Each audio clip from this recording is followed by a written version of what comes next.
এই মুহূর্তে বড় খবর, রাজ্যে এসআইআর শেষ হওয়ার পরেই আজ কমিশন পরিসংখ্যান দিয়ে জানালো শুনানিতে ডাক পাচ্ছেন 1,86,00,000 ভোটার।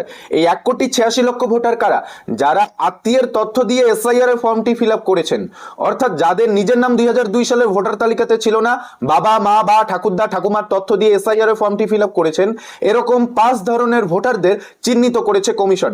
এই 5 ধরনের ভোটারদের এবার হেয়ারিং এ ডাকতে চলেছে কমিশন। যাদেরকে হেয়ারিং বা শুনানির জন্য ডাকা হবে তাদের কাছ থেকে কোন কোন তথ্য চাইতে পারে কমিশন, তা ইতিমধ্যেই কমিশনের তরফে স্পষ্ট করে জানানো হয়েছে। আধার কার্ড দেখালেই কি এসআইআর এর তালিকাতে নাম উঠে যাবে? এ বিষয়ে কমিশন কি জানিয়েছে?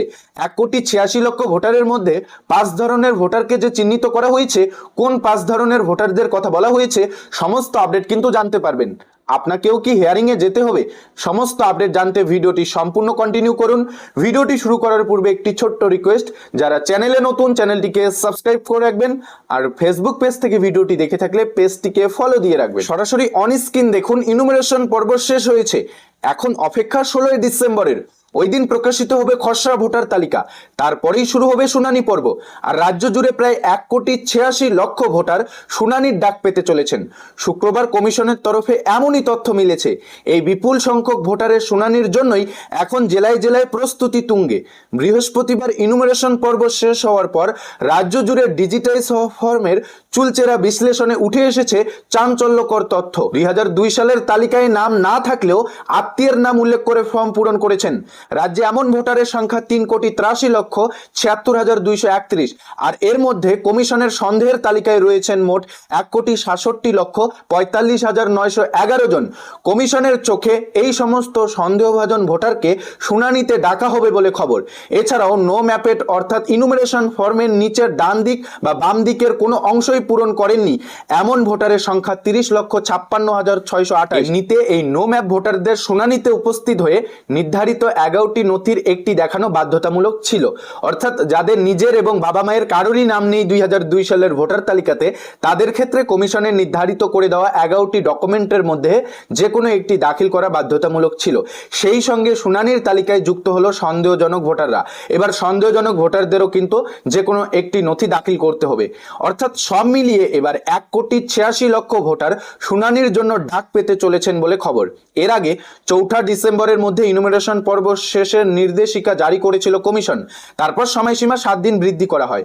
পশ্চিমবঙ্গে যেহেতু 4 ডিসেম্বরের লক্ষ্যমাত্রা নিয়ে কাজ শুরু হয়েছিল, তাই কাজ অনেকটাই এগিয়ে গিয়েছিল। আর বাড়তি 7 দিনের যে সময়সীমা পাওয়া গিয়েছিল, সেই সময়ে ডিজিটাইজ হওয়া ফর্ম পুঙ্খানুপুঙ্খ যাচাইয়ের কাজ করেছিল কমিশন।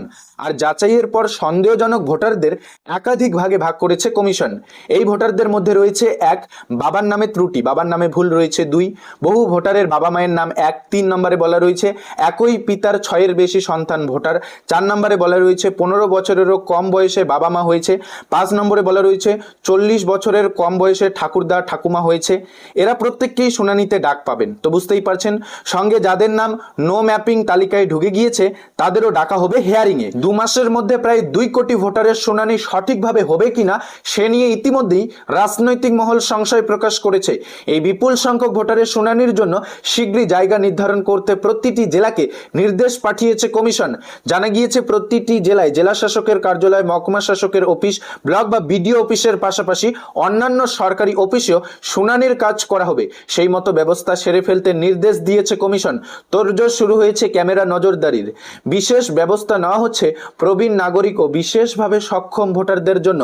তবে ইতিমধ্যেই খসড়া তালিকা থেকে বাদ পড়া ভোটারের সংখ্যা হয়েছে 58,17,851। এর মধ্যে মৃত, স্থানান্তরিত এবং নিখোঁজ ভোটাররা রয়েছেন। তো এই আপডেট থেকে আপনারা স্পষ্ট দেখতে পাচ্ছেন যে 1,86,00,000 ভোটারকে শুনানি বা হেয়ারিং এর জন্য ডাকা হচ্ছে। কোন 1,86,00,000 ভোটারকে চিহ্নিত করেছে কমিশন? কমিশন ইতিমধ্যেই চিহ্নিত করেছে এমন ভোটারদের যাদের বাবার নামে ত্রুটি রয়েছে, বহু ভোটারের বাবা মায়ের নাম 1 রয়েছে, একই পিতার 6-এর বেশি সন্তান রয়েছে, তাছাড়াও 15 বছরের কম বয়সে বাবা মা হয়েছে, 40 বছরের কম বয়সে ঠাকুরদা ঠাকুমা হয়েছে। এরকম ভোটারদের চিহ্নিত করেছে, যারা আত্মীয় হিসেবে এরকম ভোটারদের রেখেছেন। তাদেরকে কিন্তু হেয়ারিং এ ডাকা হবে। হিয়ারিং এ ডাকার পর তাদের কিন্তু ডকুমেন্ট দেখাতে হবে।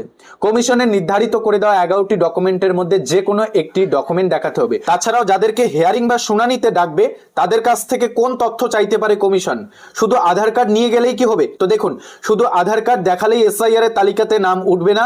যাদেরকে হিয়ারিং এ ডাকা হবে তাদের প্রত্যেককে কমিশনের নির্ধারিত করে দেওয়া 11টি ডকুমেন্টের মধ্যে যে কোনো একটি ডকুমেন্ট দাখিল করতে হবে। হ্যাঁ, আধার কার্ড নিয়ে যেতে পারবেন, তবে শুধু আধার কার্ড দেখিয়ে এসআইআর এর তালিকাতে নাম তুলতে পারবেন না বা আধার কার্ড দেখিয়ে যোগ্য ভোটাধিকার প্রমাণ করতে পারবেন না। তো কোন কোন নথির কথা বলা হয়েছে? কমিশনের নির্ধারিত করে দেওয়া 11টি ডকুমেন্টের লিস্ট এবার দেখে নিন।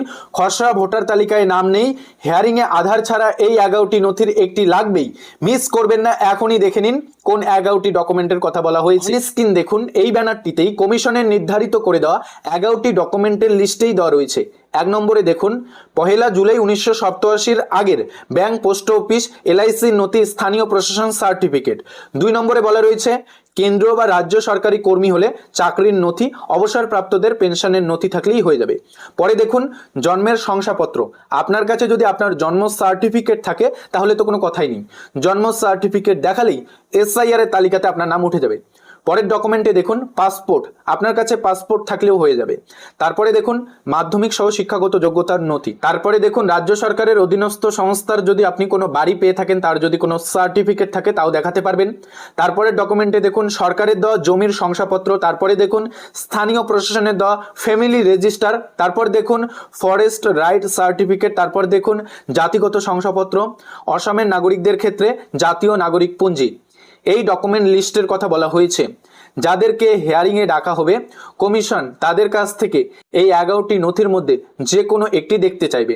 আপনার কাছে যদি এই 11টি ডকুমেন্টের মধ্যে যে কোনো একটি নথি থাকে তাহলে সেই নথিটি দাখিল করতে পারবেন। যারা এসআইআর এর ফর্মটি ফিল আপ করেছেন এবং ফর্মটিতে আত্মীয়ের তথ্য দিয়েছেন, আত্মীয়ের তথ্যে যদি কোনো গরমিল পাওয়া যায়, কমিশন যদি সন্দেহজনক তালিকায় রাখে আপনাকে, তাহলে আপনাকে ডেকে নিতে পারে, আপনার কাছ থেকে তথ্য জানতে চাইতে পারে এবং এই ডকুমেন্ট লিস্টগুলির মধ্যে যে কোনো একটি ডকুমেন্ট আপনাকে দাখিল করতে হতে পারে। আর জানিয়ে রাখা ভালো, শুধু আধার কার্ড দেখিয়ে এসআইআর এর তালিকাতে নাম তুলতে পারবেন না। আধার কার্ড এসআইআর এর হিয়ারিং এ আপনারা নিয়ে যেতে পারবেন, তবে শুধু আধার কার্ড দেখাতে পারবেন না। সিঙ্গেল আধার কার্ড দেখিয়ে এসআইআর এর তালিকাতে নাম তোলা যাবে না। আধার কার্ড সহ এই 11টি ডকুমেন্টের মধ্যে যে কোনো একটি নথি আপনাকে দেখাতেই হবে, তবেই কিন্তু আপনাদের এসআইআর এর তালিকাতে নাম উঠবে। 16 ডিসেম্বরের পর খসড়া তালিকা প্রকাশ হচ্ছে, তারপরেই আপনাদের বাড়ি বাড়ি কিন্তু নোটিশ করা হবে ইআরওর তরফে, তারপর কিন্তু আপনাদের হিয়ারিং বা শুনানির জন্য যেতে হবে। তো আজকের এই ভিডিওতে আপনাদের এটাই আপডেট জানানো ছিল যে ইতিমধ্যেই আপডেট দিয়ে জানানো হয়েছে যে 1,86,00,000 ভোটারকে শুনানির জন্য ডাকা হচ্ছে কমিশনের তরফে। খুব শীঘ্রই শুনানির জন্য ডাকা হবে। 16 ডিসেম্বর খসড়া তালিকা প্রকাশ হচ্ছে, আর 16 ডিসেম্বরের পরই কিন্তু এই 1,86,00,000 ভোটারকে শুনানি বা হিয়ারিং এর জন্য ডাকা হবে। আপডেট নিয়ে আপনার মূল্যবান মতামত কমেন্টে জানাবেন। ভিডিওটি শেষ করার পূর্বে একটি ছোট্ট রিকোয়েস্ট, যারা চ্যানেলে নতুন চ্যানেলটিকে সাবস্ক্রাইব করে রাখবেন। ফেসবুক পেজ থেকে ভিডিওটি দেখে থাকলে পেজটিকে ফলো দিয়ে রাখবেন। ভিডিওটিতে একটি লাইক করতে